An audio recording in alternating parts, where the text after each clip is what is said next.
Okay, so 18th night is fine. It's not a problem. 18th midnight. Okay. All right. So in your so we'll start with the material for FDRM from this class onwards. So in this particular course, you'll be doing a project which involves trading in US equity options. Okay, so essentially what you'll have is you can see a big jump. What happened to this? What happened to the oil price? Do you know? You have some idea about that? Okay, so according to the market talk, what is that supposed to be due to? Iran has hit the biggest oil processing facility. So you can see here, if you can look at yeah, you can see this kind of a long-term, slightly more data. You can see the big jump over the weekend. Okay, so this is some of the problems of trading in markets. Like if you had a short position over the weekend, then suddenly there's some bad news over the weekend, then you would get burnt because the market would open sharply higher because of the weekend gap. So this is one of the risks of trading in markets. So if you had a stop in this situation, if you had a stop order, you would basically get executed much. I don't know exactly where it opened, but if you just go by the chart, okay, if you just go by the chart, you're looking at basically last Friday closing was around here, and you can see what difference, around $7 up the market opened. Okay, it may not have picked up all the data, but it's clearly there is a big opening gap over the weekend. So these are some of the risks. You can never get rid of this risk. Okay, this risk will always be there. So that's why you have limited risk initially on each position, and then you that basically curtails your position size, and hopefully you don't lose too much money if on this kind of event. These kind of events don't happen every day, but they do happen. So that's what you have to be aware of. Okay, all right. So what we are going to do in this case is we just had a look at that. So we are going to be trading in this particular course. We'll be you're doing a similar project, but this time we'll be trading in options. Okay, and we'll be trading in US equity options. Okay, so essentially what we'll have is, so you have I think you have another file in your this, right? You have another file here. You should look at this file. These are the tickers that you're going to be using. Okay, we'll just forget about the volume numbers. These are the equity tickers that you're going to be using. Okay, you recognize most of these. So the difference between what is the difference between the blue and the yellow? Can someone tell me? Anybody has a guess? We have looked at the SPY many times. What is blue chip company whose value remains stable? No. Blue is not blue chip here. Blue is not. Ignore these volume numbers. These volume numbers are a little bit old. I'm just going to make them much smaller because it doesn't matter. We will continue to use these same stocks because they wouldn't have really changed much in volume. All right. So just ignore this. Okay. So you see the difference between the blue and the yellow is the blue ones are cyan actually. These are all ETFs. You know what is an ETF? What an ETF is? Yes? You don't know what an ETF is? Yeah. What is it? Exchange traded?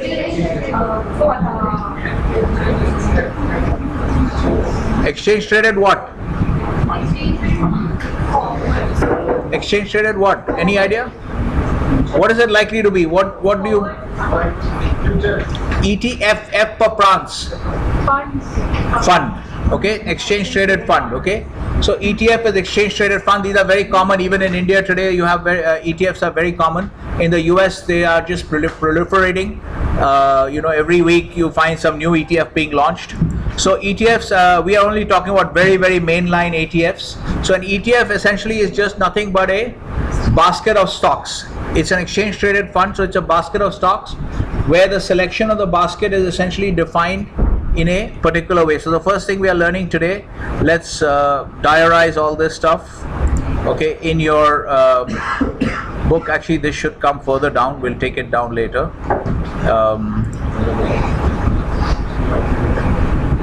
Because we need to talk about these decision problems and how they are modified by the introduction of options, because when we had looked at these decision problems in the past, we had not considered options. We had just considered simple spot instruments. Okay, so we'll deal with that later. So the first thing we are learning today is about your new project, and so you have an ETF, which is, you already know. I'm not going to write this because you can get this on Google. So an ETF is an exchange traded fund, essentially. So let's say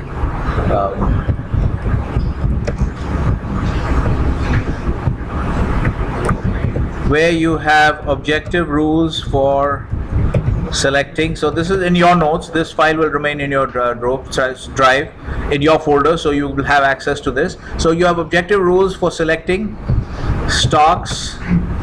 I'm not going to write perfect English, so we're going to write within the fund, essentially. So an ETF, like for instance, you guys would have heard of this Bank Nifty. Okay, so that is essentially like an exchange traded fund. Okay, essentially what it has is, it has some fairly predefined, when you look at the prospectus for that ETF, you will find a Bank Nifty is actually an index, and there will be an ETF based on that index, okay, which tries to replicate the performance of the index. So the Bank Nifty would have a bunch of banks in there. They might have some kind of cutoffs, like if your market cap is below this, then we don't include you, right? But there'll be, so the Bank Nifty is not going to have companies like Hindustan Lever and ITC in it, because they are not banks. Okay, so essentially when you have anything like that, okay, that's an ETF. Essentially it's just a basket of stocks. So the way to think about an ETF is just a basket of stocks. Okay, so ETF, a basket of stocks, and the basket is basically being called a fund. Okay, so one thing the ETF is surely not is, it's not one stock.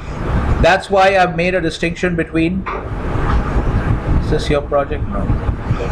That's why I've made a distinction between, what is this? What company is this? Oracle. Okay, so Oracle is a single company. It's a single it's a single ticker, single common stock of Oracle. Okay, but if you look at an ETF like QQQ, okay, this cube, this is this replicates the Nasdaq 100 index.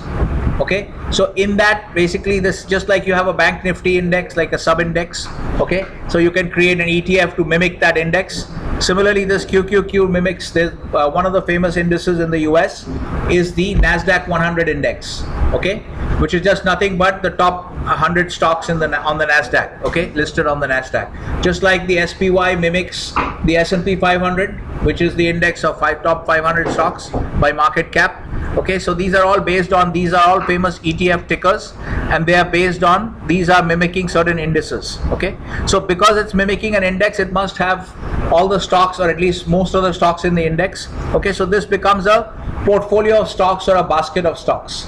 Just like when you have a fund, in a fund you have a portfolio of stocks, right? So therefore that's why it's called an exchange traded fund. Okay, the reason it's an exchange traded fund and not a kind of a offline mutual fund is because it's got some fairly well defined rules. That's why I was writing it this way, that, okay, let me just put a qualifier, fairly objective. Some of it may not be 100% objective, but say for instance in the Bank Nifty ETF, I might say I will include banks which have a market cap of more than 1,000 crores or something like that. Okay, I'll put in some characteristics. Then I'll say they must have a minimum volume traded of so many shares per day, by putting in, but these are fairly objective criteria. Okay, and these will be included in this particular ETF. So any bank which meets these requirements will be in the ETF. So unlike a normal fund, where if you're looking at the HDFC growth fund or something like that, you can't really predict the composition of the fund, because it depends on what the fund manager wants. If he's very bullish on a particular stock, he'll go into that stock, and he may not have other stocks in his portfolio, right? So it can be a very concentrated portfolio itself. So you can't predict the composition of a typical actively managed fund, okay, like the HDFC growth fund or something like that. These are actively managed funds. We call them actively managed funds. So these are not the composition of the main point about these funds is the composition of the fund is not predictable at any point of time, because it depends on what the portfolio manager is bullish on at that point of time, right? So he may sell something, he may buy something else, so you can't really predict. But in the case of an ETF, essentially the composition is fairly predictable, because by the nature of the name of the ETF, you can figure out that obviously in the Bank Nifty ETF, you will not find Hindustan Lever and ITC okay, and Airtel and all these companies, because they are not banks, okay? So you can basically, so that's what I mean, that by ETF, essentially it's a fairly standardized kind of set of rules for selecting stocks, but it's essentially a basket of stocks, okay? So the reason I've given you, because obviously because it's a basket of stocks, so which in general, a basket of stocks is likely to be less volatile than the individual stock, or more volatile? Less volatile. Remember you talked, yeah, less volatile. Remember you did diversification in your, when you did your Markowitz efficient frontier and all these things, right? So you did diversification. So generally there is a diversification effect because all the stocks don't move together. So generally a portfolio tends to be a little bit less volatile than the ETF. But these ETFs are very actively traded. So this is on the S&P 500 index, the SPY. This QQQ is on the Nasdaq 100 index. The XLF is the, you can just Google all this on, you can just query this, go to Yahoo Finance and, query these tickers. You can learn a little bit about them. This is the financial sector ETF, okay? So it has financial stocks in it. And GDX is essentially for gold miners. So this particular GDX, this ETF, when you're buying this ETF, it's like you're buying a whole portfolio of gold mining stocks. Okay, so the top gold mining stocks, some of them do other types of mining also, like copper, silver, but essentially these are mining stocks, okay? So these are the ETFs that you have. These are actively traded, so I put them there. And then there's also an element of sectoral diversification, because I wanted to expose you to different sectors, okay? And then all these are also sectorally diversified. You see, some are from technology, some are from consumer products, some are for social media. Okay. All right, that I think is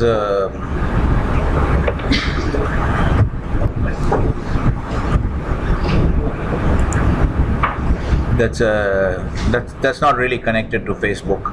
So these are social media, these are e-commerce. Okay, this is Ford Motor, this is MU is Micron Technology, this is US Steel, then you have Netflix, General Electric, Comcast, etc. All these stocks. So these are all mainline actively traded stocks in the US. You have a nice sectoral diversification.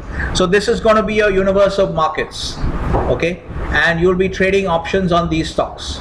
So you're not allowed to, as a part of the condition of the project, you'll be trading only options on these stocks.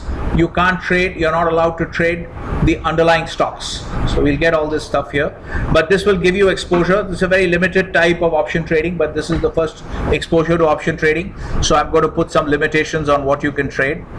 Let's see if we launch Option Trader on Microsoft. By the way, there was a bit of wrong information in one of the presenters. I don't know if you were there for the conclave. So one of the presenters presented GM as a company which no longer exists. So that actually is not correct, okay? Because GM went into bankruptcy, but GM emerged from bankruptcy. GM is a very much alive and kicking. The company is very much alive and kicking. It's kicking more in China than in the US because they make more stuff in China. But GM it's not correct to say that GM no longer exists, because they went into bankruptcy, then they emerged from bankruptcy. Okay, so under US bankruptcy law, even under our law also, you can emerge for our new IBC. You can still emerge from bankruptcy. Notice what I'm doing. I'm going to Microsoft. Okay, right click, looking at trading tools, looking at Option Trader.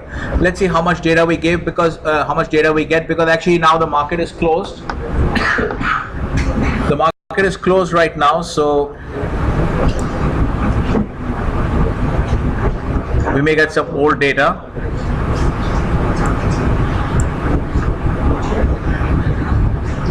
Yeah.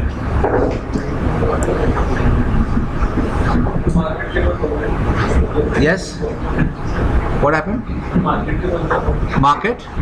Why the market? Because New York is 9:15 in New York, it has to open. It has to open, it'll open at 9:15 in New York. Okay? So we have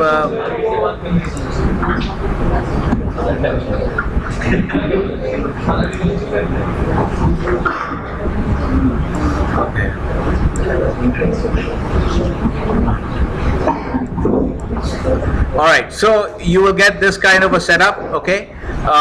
So this is what you have, and now everything is grayed out. Everything is grayed out because the market is closed. Okay, so the options markets are also closed.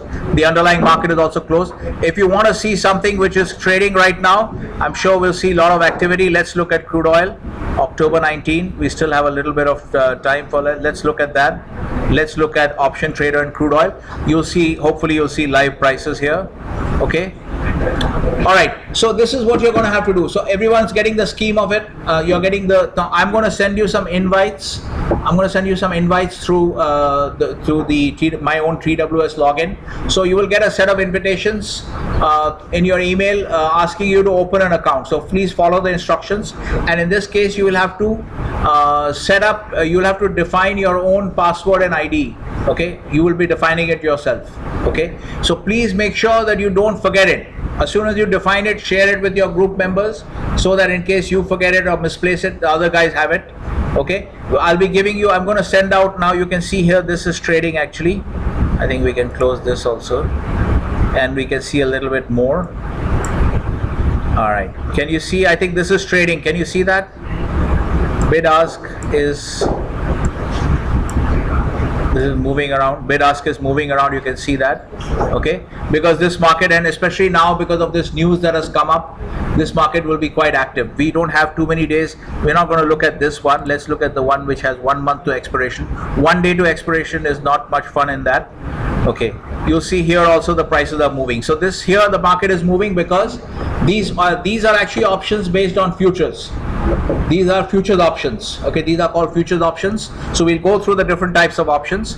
But the point is basically that these are the underlying in this case is the futures contract. The futures contract is trading, and you can see all this green and red and all that stuff, which means basically it's a downtick, uptick. So this stuff is trading actively, and because of this movement, recent news and the price movement, this market is active right now. Okay, so this is based on the underlying, which is the crude oil contract. Okay, this is the West Texas Intermediate crude oil contract. Okay, all right, so let's go back to this. So you will get, when you get your IDs, okay, I'll again send you the invite, set up the IDs. I'm going to send invites to everybody. So we have about 34 people in the group. So you'll get everybody in the group will get an ID. Now remember two things, because we are going to use the same ID and login, same set of IDs and logins we are going to use for IFM also. We're going to have a different project in IFM, but we are going to use the same TWS. Now think in terms of TWS logins. The old NSE, like Vaishali and all had requested, they're keeping it live. Okay, but you have to keep logging into it. Okay, if you don't log in for maybe 15 days or 30 days, they'll disable the account. So every 15-20 days, make sure you log into it so that you keep it live. You don't have to do anything, just log in and log out. Okay, so that set of IDs, that's a different set of TWS IDs. Those are NSE IDs. Okay, those are separate. Now you will create a new set of NSE, you'll create a new set of TWS IDs when you get the email from me. Okay, so that is going to carry us through the FDRM project as well as the subsequent project in IFM. Okay, so if you get about five IDs per group, okay, so I think you'll have about 5 IDs per group. Every group has 5 members at least. Okay, so at least 5 IDs per group. Keep away 2 IDs, one for live trading in FDRM and one for live trading in IFM. Are you clear? Minimum of 5 IDs. So 2 IDs you straight away keep away. Okay, you will do some data entry in that, set up the tickers, and then you keep the other 3 clearly as practice accounts. This is clear? Clear demarcation. There should be no trading in the project trading account. So identify the 2 project trading accounts at the beginning itself, keep them away, okay, and then trade and practice in the practice accounts. This is clear? Okay, but what you should do in every account, even in the ones which you have identified for project trading, even in those accounts you should go there and set up all these tickers. Okay, if I insert, all right, so I want to set up, you're going to repeat this exercise. What do I need? I have Microsoft and Oracle. I've got FB as well. I need PG, I need F. So I do here, I go here, I enter PG. PG is what? Procter and Gamble. Okay, so PG, now obviously when you say PG, this guy gives you lots of options, the system. You don't want Premier Gold Mines. Okay, you want basically the smart stock here, the Procter and Gamble on the NYSE, the smart stock. Okay, this is clear. You enter this. Okay, so everything is obviously closed. The next one is F. F is what? Ford Motor, right? F is Ford Motor. Again, you choose smart stock, and then I'll just add one more stock for your, we'll just add Amazon. The moment you enter the ticker, and you can see here, this is listed on the NASDAQ. So when you're talking about the NASDAQ 100 index, Amazon will be one of those companies in that NASDAQ 100 index. Okay. All right, so you can see all this stuff. Obviously, after 9:15, when Bharat wakes up, he will see that these markets come alive. 9:15 in US time. Okay, around I think 8 o'clock or 7 o'clock our time. Okay, so then you'll see that right now everything is on C because the market is closed. But at 9:15, this market, you'll see all these prices will have live bid ask changing constantly. Okay. All right, are you getting the scheme of things here? Okay, so you don't need to clutter it with all this stuff. So what you should do once you get your login IDs and log into all the accounts, be careful about the project trading accounts, don't do any trading, but set up the tickers. Set up the tickers in those, at least some of the tickers in those accounts, okay, and keep track of this. And already you should start with, I hope everybody by now has a login here on this trading view, and also go to Yahoo Finance. Yahoo Finance, you'll get long-term data, okay, on US stocks. You'll get long-term data, and then you can combine that with this, because here you'll get very good intraday charts. Okay, so if you look at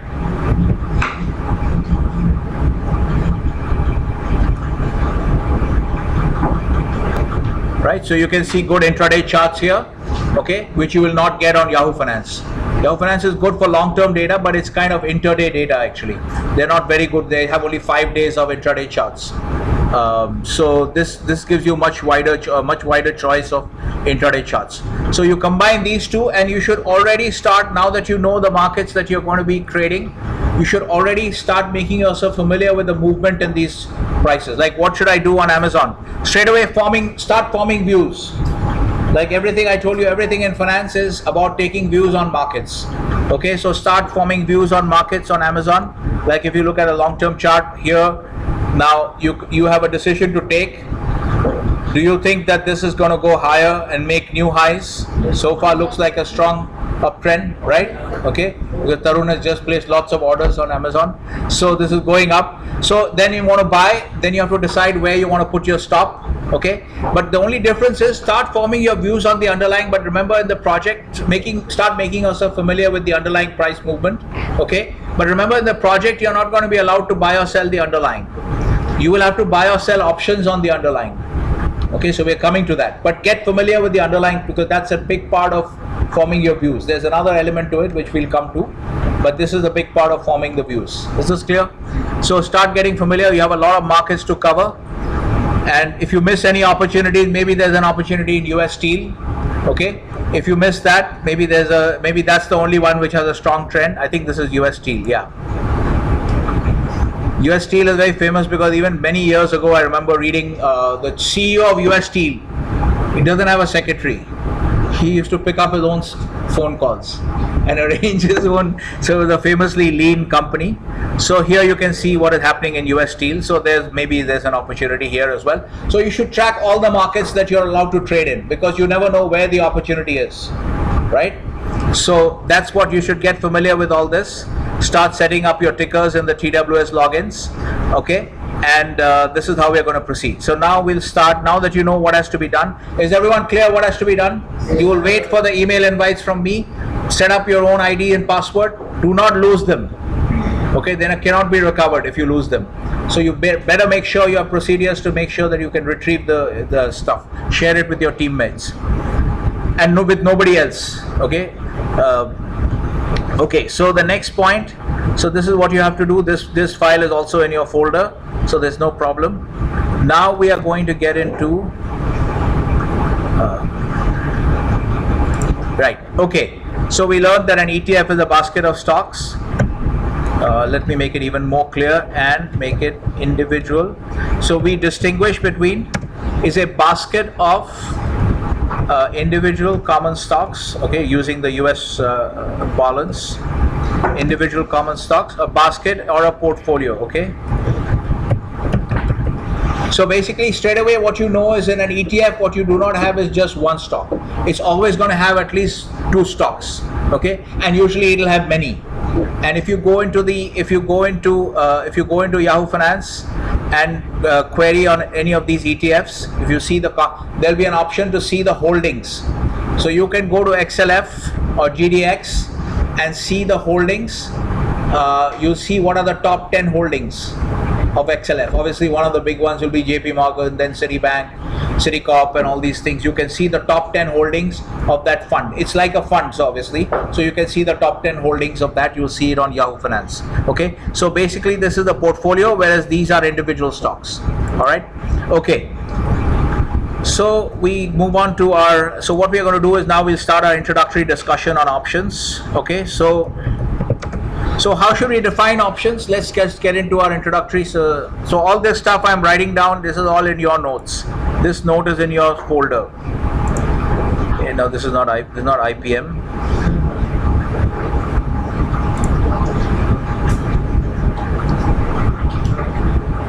Yeah, this note is in your folder. All right, okay. So options, okay, as we know, first of all, options are an instrument or an asset class.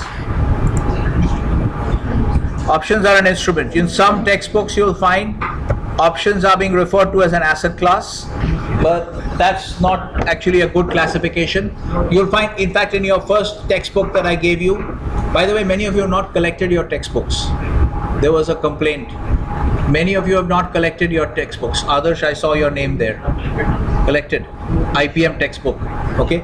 Collected. These books are not useless. There's parts of the book which are useful. We have not yet come to the parts where I would refer you to the book for certain material. Okay. But it's not a waste of time. It's not a waste of space. Okay. So carry the books with you. Some fundamental analysis and all can be done from there. But in that book you will find, and many other books you'll find this terminology.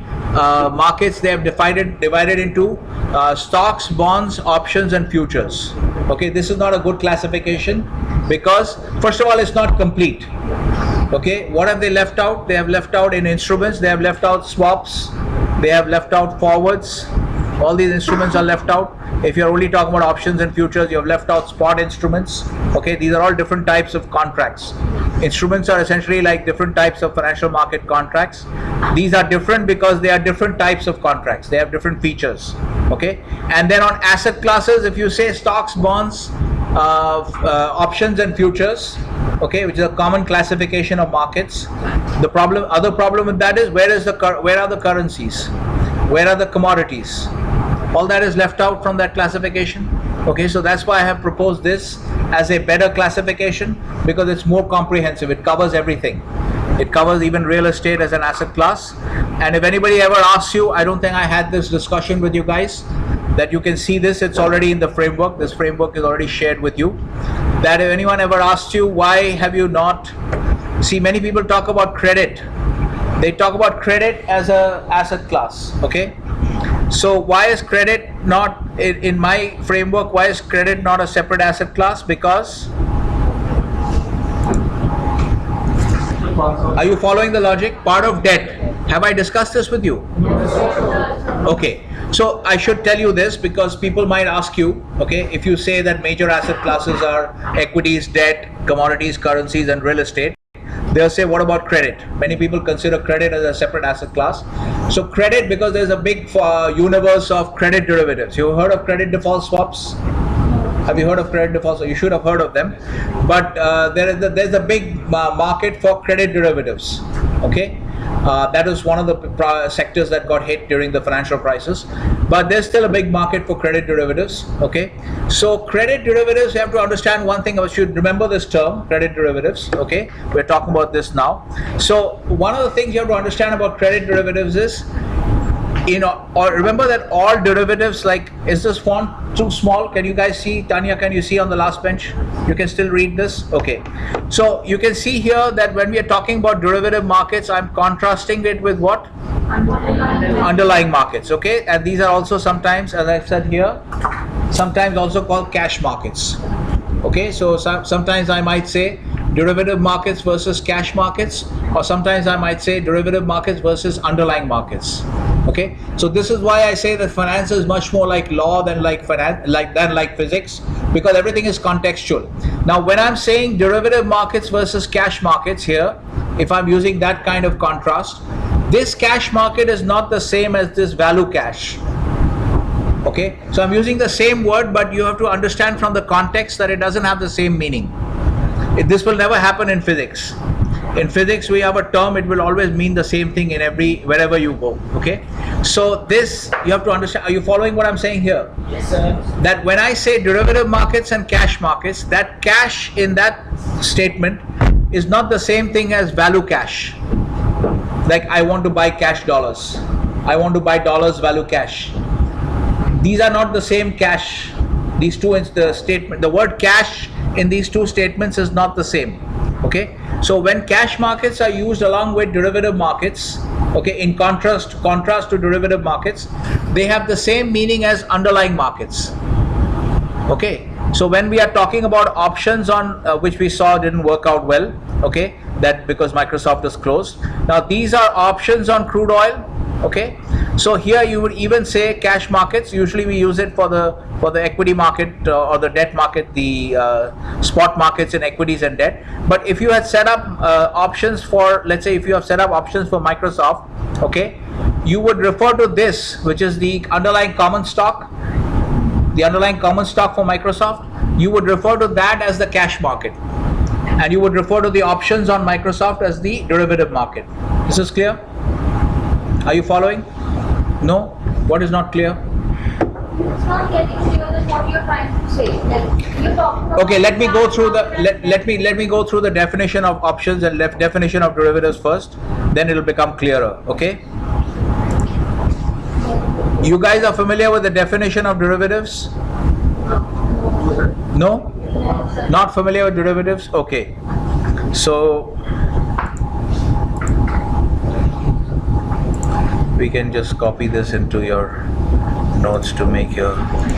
So first, let's get this clear. No, this is too small actually. I made it even smaller.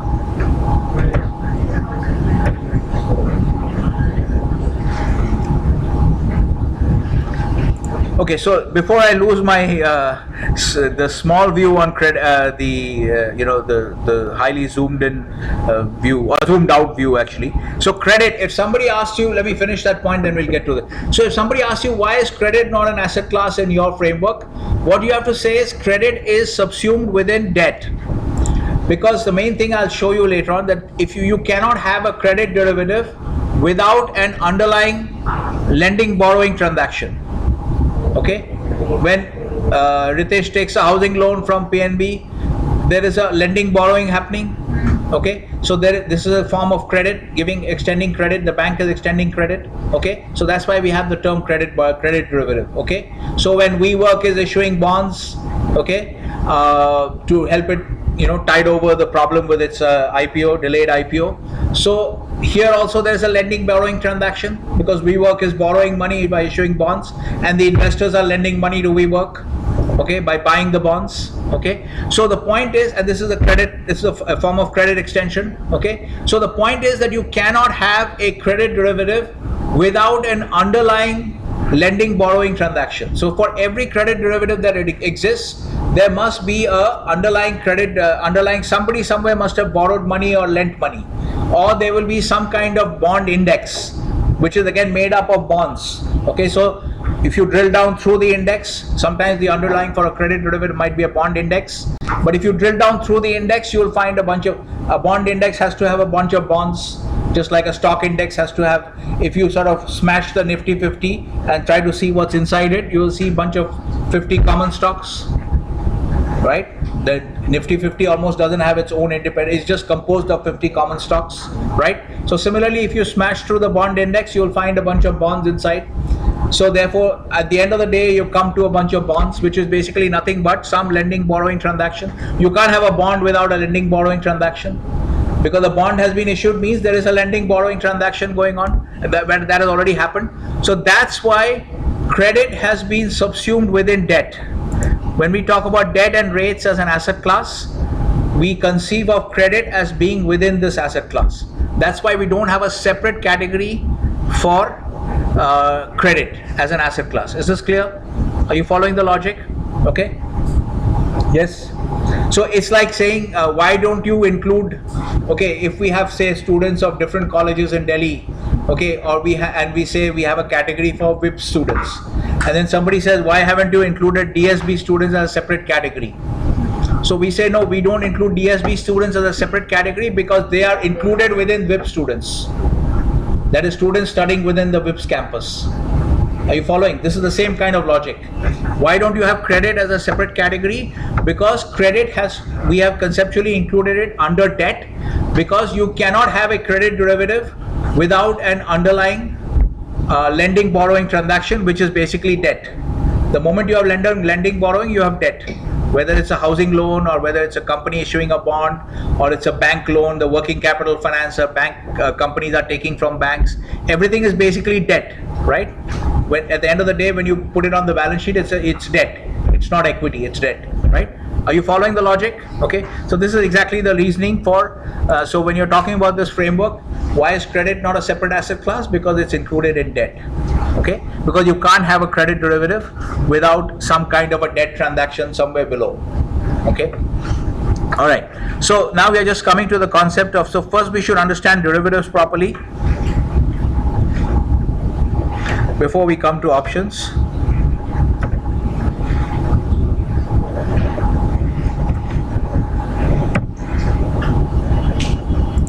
Okay, so first thing we learned is ETF. Next thing we learn is derivatives, okay? What is a derivative instrument? Okay. So sometimes you may find the definition of a derivative if you look at your books. Okay, have you got your new Hull and Basu textbook? Yes. Okay. Now let me tell you something else about these Indian textbooks that you have. These Indian textbooks that you have. What you have to do is, you'll notice that in this set of courses, the 3 finance electives, we have a lot of material to cover, and I won't be able to cover everything I want to cover because we just don't have the time, okay? And we want to make sure there's no pressure to cover any amount of material. We have to make sure that you understand what is being covered, okay? Like Khushbu has an issue with some of the definitions, so we'll come back and address that. So you have to, it's very important that you ask questions, and if you are not satisfied, you should keep on asking the question. So it's important that whatever we cover, at least everybody should be clear. There's no point, smartly nodding your head, that I have understood when you have actually not understood, right? So I remember once in lab, Amisha was very happily nodding her head, I have understood, but from the facial expression you can see that she has not understood.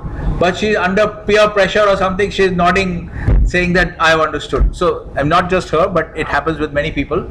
So we don't want to have that happening. If you don't understand, you should just say that you don't understand. There's no shame in that. Okay, we make sure we cover. So what's going to happen is basically as far as these books are concerned, the textbooks, okay? So you need to understand the theory of finance, all the stuff that we are covering in the courses, but you also have to have some familiarity with Indian markets, okay? You need to know what's going on in India, what kind of markets exist in India, okay? So for that, obviously, you should be watching your local CNBC, TV 18 and all that stuff, so you'll watch the market roundup, okay? I've told you to watch that as well. And then what you do is you go through these textbooks carefully, even the first IPM textbook, okay? And see wherever there's a section on Indian markets, there'll be a section, maybe after some of the chapters, there's a section on Indian markets. You make sure you read that and you understand what is traded in India, what is available.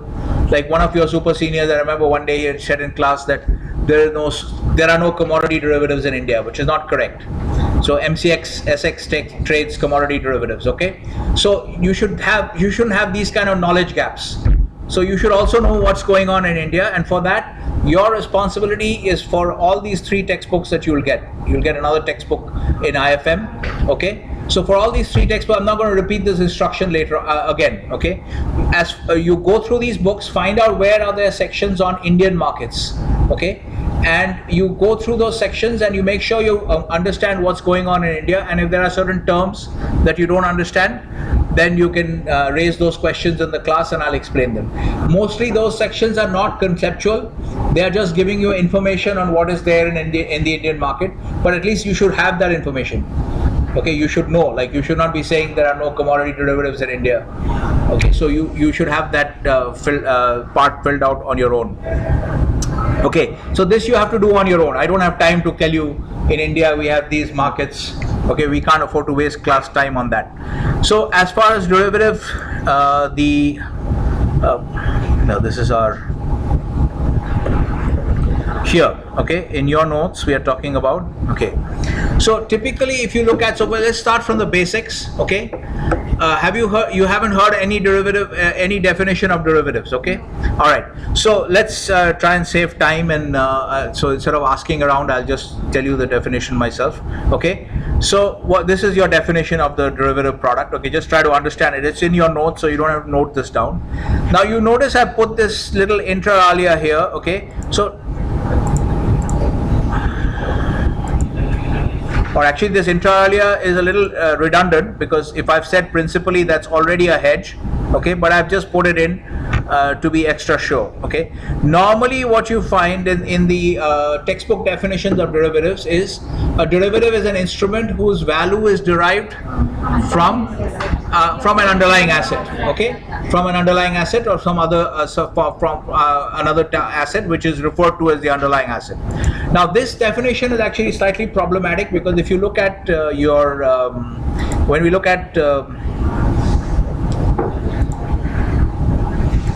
at option pricing models and stuff like that, you'll see that it's not just one underlying asset which is determining the value of that. Because see, we have to be very particular about language. People are normally not particular about language. If I just read this, if I block out this part, if I block out this inter alia and principally, then you read, this is what you find in most of the textbooks, that a derivative is an instrument whose value is derived from an underlying asset. Okay, so when you read it in this, when you write the definition in this manner, does it not have the sense of only from the value of an underlying asset? Because I have not put a quality, so the value is derived from the value of an underlying asset. So this has the suggestion that it is derived only from the value of the underlying asset. Are you following what I'm saying? Why are we so careful about the use of words? That's why I put in 2 hedges, because it's not derived only from the value of the underlying asset. There are other inputs also which go into it. Okay, are you following what I'm getting at? Okay, so you have something, you have the derivative product whose value is derived principally from the value of an underlying asset. So the moment I put in the word principally, there's already a hedge. I have already covered myself, because if somebody says, oh, you said it is derived principally from, but it is, there are many other factors, then I will counter by saying that that's why I said principally. If it says principally, that means it automatically has the idea that there are other factors also, but the value of the underlying asset is the principal driver. Are you following how language is used? Yes? Everybody is on board? Okay, so that's why I'm adding these modifications. Actually, principally alone would cover it as a hedge, okay? Because the moment somebody says to you that there are other factors also, you can say, that's why I said principally. Okay, I didn't say it is covered, it is derived only from, okay? But it to be extra, by way of abundant caution, I've added inter alia. You remember inter alia? Forgotten inter alia from your law course. Very important, two very important words in your business communication. Yes, nobody remembers inter alia. It's shocking. I'm sure I told you this in lab. I must have used it in, yes, nobody remembers? Ganotra, you don't remember? Okay. Inter alia means among others, among other things, or among others. Okay. So very important 2 words to remember. Whenever there is an opportunity to squeeze in these 2 words, you squeeze them in. Okay. So if somebody asks you, I think I gave you this example, somebody asks you, what do you need to complete this to hold the HR conclave? You say, to conduct the HR conclave, you say, I need, inter alia, I need ABC. That later on when you discover that you need DEF also, you can squeeze it in, because you said at the beginning, you said inter alia. You didn't just say I need ABC. Because if you say I need ABC, that means you need only ABC. Then later on when you come to me, I want DEF, I said, well, you never told me that before. Are you following what I'm saying? Inter alia, two very important words. Whenever you're using, whenever you're writing, if there is an opportunity to squeeze in inter alia, you squeeze it in. It is a hedge. It basically covers you for the future. Yes, are you following? So therefore value is derived, inter alia actually principally is not required. If I write this, that's good enough actually. Okay, it's a it's a superfluous actually. Value is derived inter alia from the value of an underlying asset. Okay, or you can use principally as a. What are the other factors? We are coming to that. Okay, so we'll see. We'll just give you a brief idea, basic idea about this. You can see straight away here. How do I close this? These are actually ads. I want to get rid of these. Anyway, let's just ignore them. Okay, so here, okay, now here look at this option pricing model. You can see the underlying price. Okay, this is giving you the price of the call option and the put option. Okay, if this is the underlying price, so if you change the underlying to 50, you'll see, hopefully this works. Sometime, I remember this was blocked earlier by our server. Okay, because this is too because it's, there was too low actually. Okay, so I've changed the call and put option values by changing the underlying price. Okay, so if I can change other things, like if I change the volatility to 76, okay, you'll see the call option and the put option values will change. They have changed. Okay, so it's not just the underlying which is affecting the value of the option. Are you getting it now? Yes. These are some of the factors. Okay, so you'll have this. I can put this link also in your set of notes, so you don't have to remember it in your notes. Okay, so we are discussing derivatives, so we can put this here. All the factors that were listed on the sheet will affect the. 1 minute. Yes. All the factors that were listed on the link you just. Which is already now in your file. Yeah. So all of them will affect the call and put option price. All of them will affect. All of them will affect. Okay. These are all going to affect the price. Okay. Okay. So are you following? Basically, we'll get into the details of all this later. But now the first basics derivative definition of a derivative.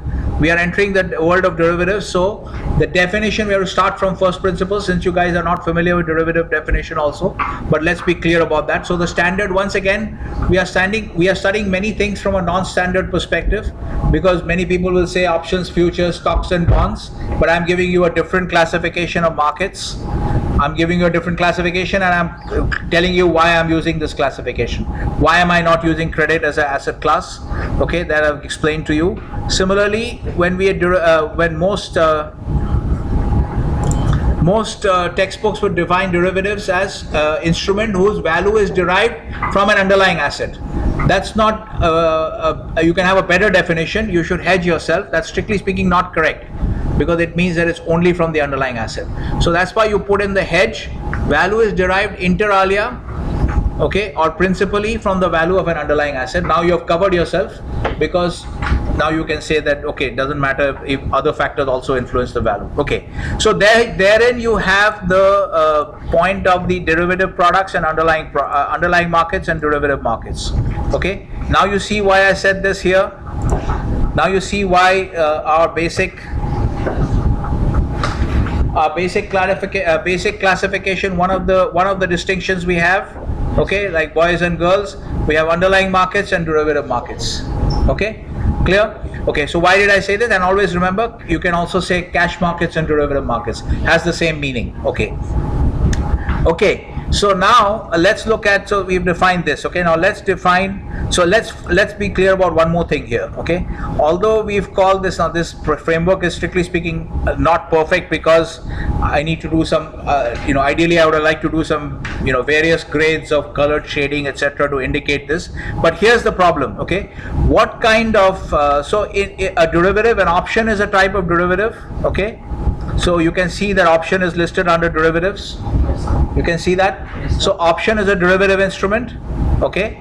But now there are some qualifications we need to provide to this framework, because this framework seems to suggest a cut and dried demarcation, right? The way I have put it here, cash and spot are underlying instruments, and futures, forwards, swaps and options are derivative instruments, okay? And because just like we say, all classification, the categories or the taxa should be mutually exclusive, okay? So therefore, ordinarily we would assume that derivative markets, so therefore futures, forwards, swaps and options can't be underlying markets, and cash and spot can't be derivative markets, right? The strict interpretation, okay? Are you following what I'm saying? Yes, sir. Okay, but actually that is not true, okay? At least one side of that is not true, that we have to be aware that basically the underlying asset, we go back to your notes, so you know what is there in your notes. This is already there in your notes, okay? Let's try and make this a little bigger so that, because the zoom is very low. All right, okay.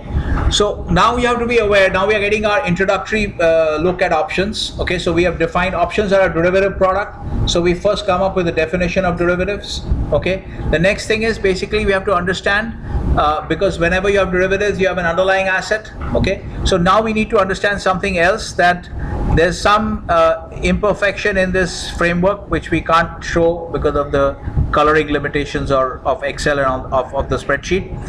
That actually you have to understand that this point here. What instruments can be the underlying assets for options?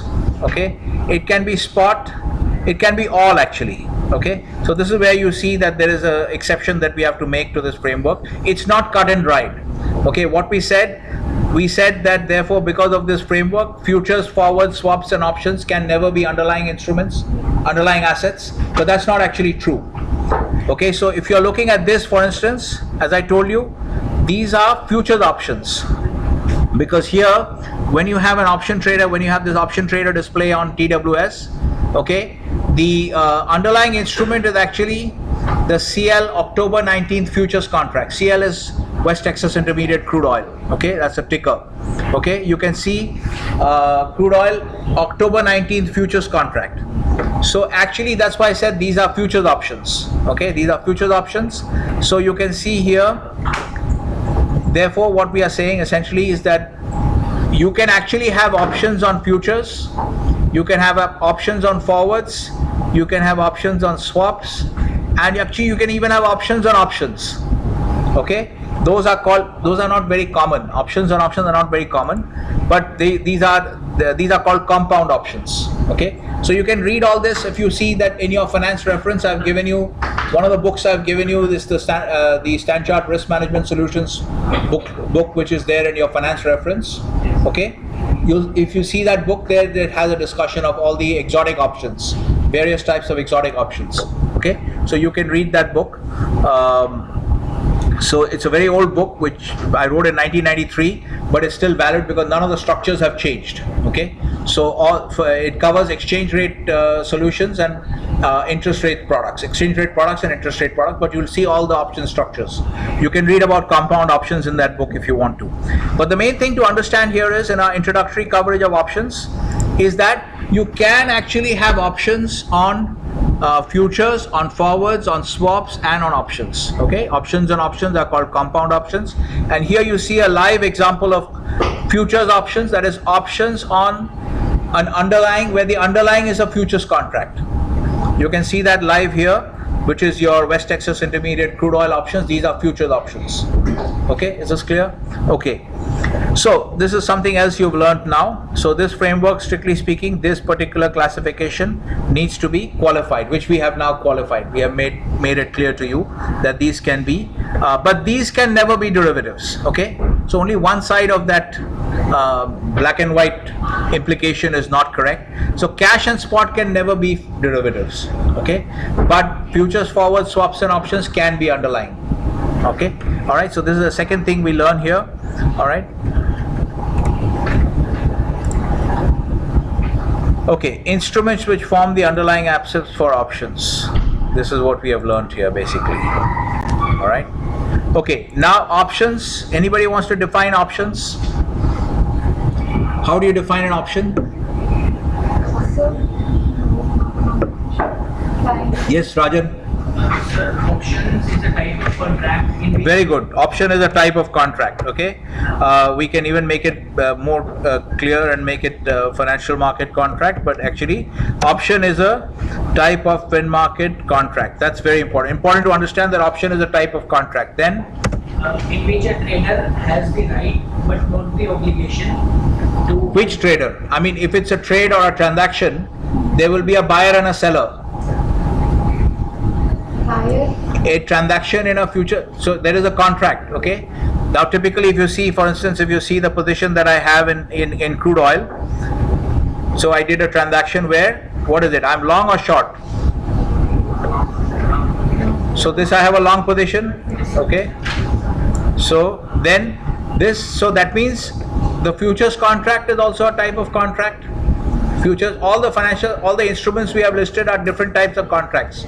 So this, the futures is also a type of contract. Now in this contract, what I did here is I am a buyer of the contract.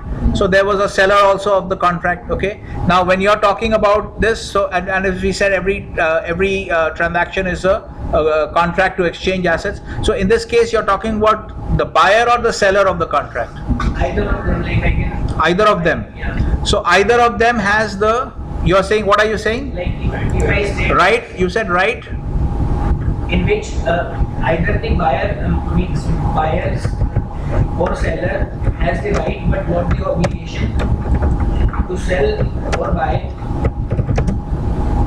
the underlying asset that is specified. Okay, but right, but not obligation to sell or buy underlying asset. It is specified. Good, very good definition. You've got most of it right. Good, you remember. So you did this stuff in FM1. Yes. Okay, to buy underlying asset at specified time. Okay. All right. Okay. So we just want to. There's one problem. Is there any major problem here? So only the buyer has the right and has Yeah, obligation. so that's an important qualification. We need to, that's an important amendment. Only the buyer has the right. Buyer has right but not obligation. This part that you mentioned, right but not obligation, this is vested in the buyer only, not in the seller. Okay, seller has the obligation. Okay, so basically it's a type of where the buyer pays, so we should maybe make it a little bit pays I will just keep using OPT. So option price is referred to as premium. You should be able to make a connection to your insurance premium. When you're buying car insurance, the car insurance is also an option essentially. All kinds of insurance that you buy are all options. Life insurance, car insurance, medical insurance, all these are also options in in substance they are they are options in the same way that these crude oil futures options or the Microsoft options that you looked at. Okay, they are fairly similar. There are some other small modifications to the contract, but the nature of the obligations and the buyer-seller relationship is the same. So when you buy car insurance, you pay a premium for car insurance, health insurance, life insurance premium, same thing. Okay, so this is also called, so the option price, this is called a premium. Here, where is the option price here for calls? These are our volumes. Okay, we don't worry. This I think is open interest. Yeah. So these are the sensitivities. So which is our option price for the 57 strike? How much if I want to buy the call, the October-November call for the 57 strike, what price do I have to pay?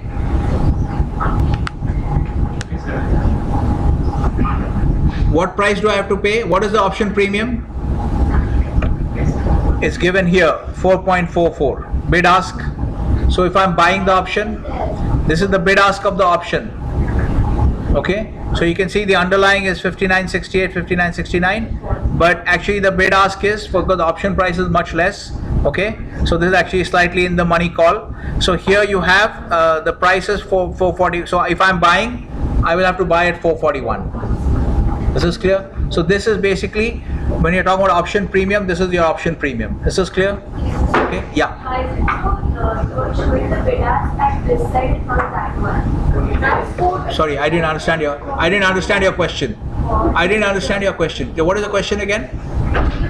You were saying for buying call option, you have to look at the bid ask on this side. No, for buying the call option, then after that? I didn't read the top categories of call and put. So I was confused. Why are you just showing the bid ask price on this side and not this one? No, because I was talking about calls. These are puts here. I was talking about calls. That's why I was showing it here, right? Okay. All right. Okay. So are you following? Yes, sir. Okay. So this is what option premium means. This is the price that you have to pay for the option. Okay. All right. So that's, we are going through that. So buyer pays option price or premium. So essentially the exchange that is happening is that the buyer is paying the option price or the premium. Okay. And the seller, in return for that option price or premium, is giving the buyer the right without the obligation to buy the underlying asset, to buy or sell the underlying asset at a specified time. Is this clear now? Should it be within a specified time rather than saying at? This specified time will also have to be changed. Buyer has the right, okay? Buyer has the right, okay, and pays option price to seller. Seller is, here we write, seller is obliged to honor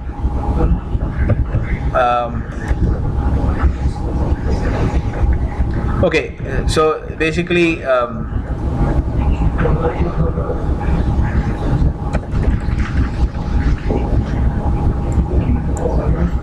so we say seller has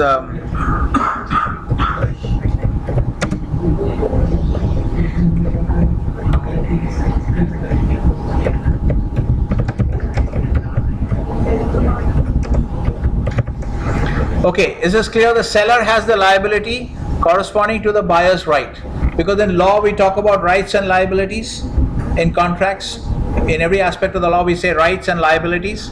Okay, so we say the buyer has the right, okay, but not the obligation. So the seller has the liability corresponding to the buyer's right. So between the buyer wants to exercise his rights, the seller has to agree, basically has to deliver. Okay, is everyone clear? So this should be at or up to, and this time should actually be times. We'll see later on why. It could be up to a specified point of time, it could be at a specified point of time, or it could be at particular specified points of time. Maybe end of first quarter, end of second quarter, end of third quarter, end of fourth quarter, or it could be at the end of the year, or it could be any time during the year.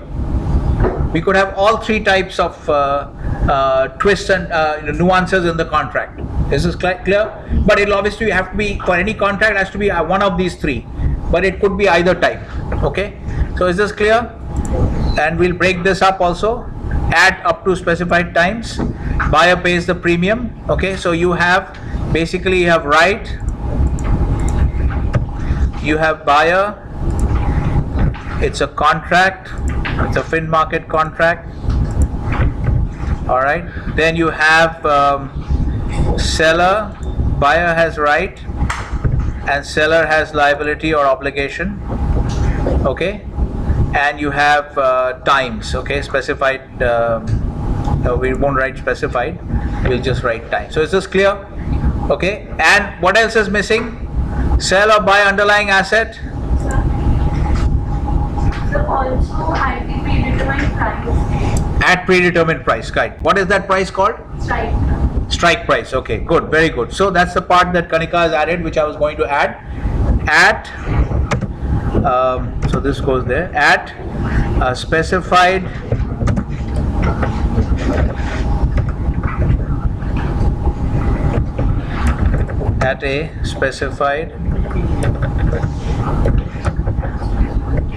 price. Okay.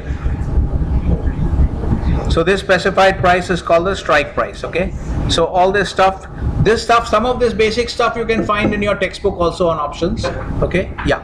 So this is a good point. So this is also an important. So now you understand the basics of options. Okay. So you have a financial market contract. You have a buyer and the seller. The buyer basically buys certain rights, and when you buy certain rights, you have to obviously pay for it. Okay. So like even in real estate markets, you have options. You have an option to buy a particular plot of land. Okay. So those are also quite common in real estate. So whenever you want to buy that option, you have to pay some money. Okay. So therefore, this is basically the structure of your option contract. Okay. So the buyer has a right but not the obligation to sell by underlying. You have an underlying asset, that's important. Underlying asset is important. Okay.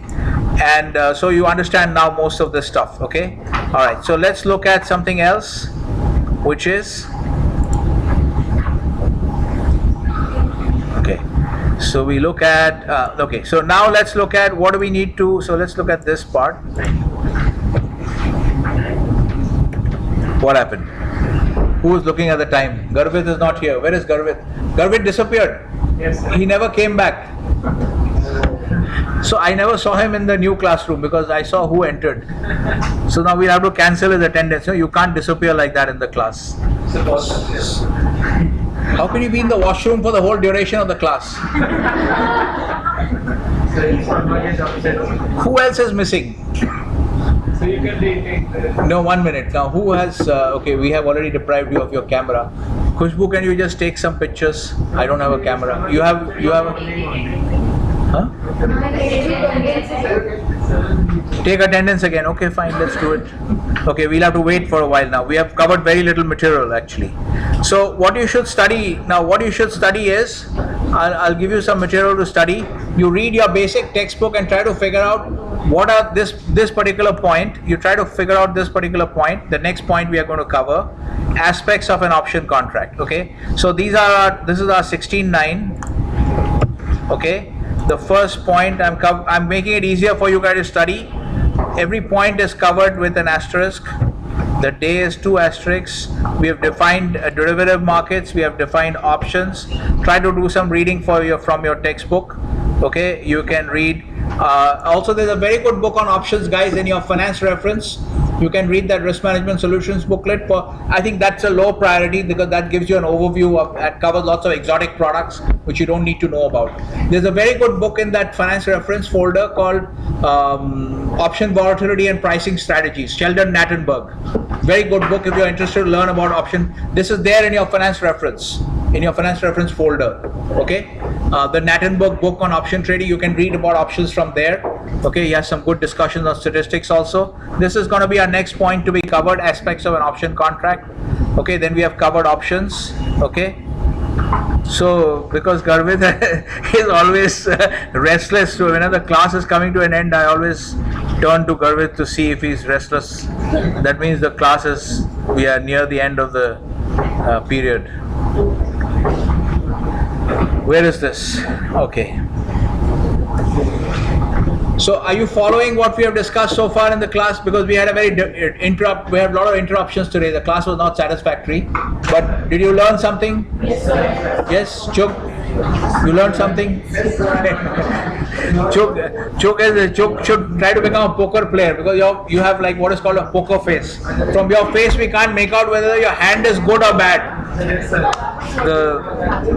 So this is called a poker face, where you can't make out.